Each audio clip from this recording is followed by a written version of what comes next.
ঢালাইয়ের কাজ, রাস্তা রিপেয়ারিং এর কাজ চলতেছে কচুয়াতে। দেখেন এই যে রাস্তার বেহাল, কোনো লোকজন নাই দেখার মতো, কোনো লোকজন নাই দেখার মতো, প্রতিবাদ করার মতো কোনো লোকজন নাই। এই যে অবস্থা, এই অবস্থায় কাজ চলতেছে, কোনো লোকজনে নাই। এই যে হাল, আমরা কিভাবে গাড়ি চালাবো? দেখেন দেখেন এই অবস্থা, এই যে হাত দিয়ে খুঁটলে সব উঠতে যায়। দেখেন দেখেন এই যে অবস্থা, প্রত্যেকটা জায়গায় প্রত্যেকটা জায়গার একই অবস্থা, রাস্তার এই অবস্থা।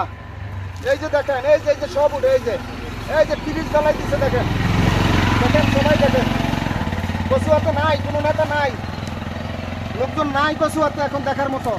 এই যে দেখেন ঢালাইয়ের অবস্থা, এই যে এই অবস্থা ঢালাই, এই যে সব উঠে যাচ্ছে। এই যে দেখেন এই যে ব্রিজ ঢালাই, এই ব্রিজ ঢালাই দেখেন কি অবস্থা। রাস্তাটা সমস্যা বলতে মেরামত করছিল আর কি, রাস্তাটা টুকটাক টালি দিয়েছিল, কিন্তু বৃষ্টির কারণে পরিপূর্ণভাবে মাল মেডিসিন দিয়া না করাতে আবার পাথরগুলো উঠে গেছে। এগুলা কিন্তু ঝুঁকিপূর্ণ, ব্রেক করলে মোটরসাইকেলওয়ালারা যে কোনো সময় অ্যাক্সিডেন্ট হওয়ার সম্ভাবনা থাকে। এরকম পাথরের মাঝখান দিয়ে গাড়ি চলার একদম রিস্কের ব্যাপার। আর এই রাস্তাটা যাতে কচুয়া, কাশিমপুর, গুলবার এদিক দিয়ে দীর্ঘ মানুষ চলাচল করে, এভাবে কাজটা করাটা ঠিকও নাই ঠিকাদারের। এটা একদম খারাপ একটা কাজ হয়েছে, এটার ব্যাপারে আমি নিন্দা জানাই।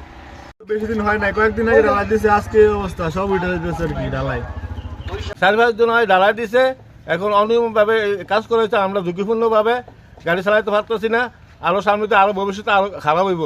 আমরা এটার বিচার চাই প্রশাসনের কাছে। এবং স্থানীয় লোক, আমরা এখানকার স্থানীয় লোক, এই রাস্তাটা করার 3-4 দিনের ভিতরে এই রাস্তাটা আপনারা দেখেন, এলাকা কচুয়াবাসী জনগণ এই যে সব উইটা যাইতে আছে, এইখানে ঠিকাদার ছাড়া অন্য কোনো লোক আই না, সরকারি কোনো কর্মকর্তা আসে নাই এই জিনিসটা তদারকি করার জন্য।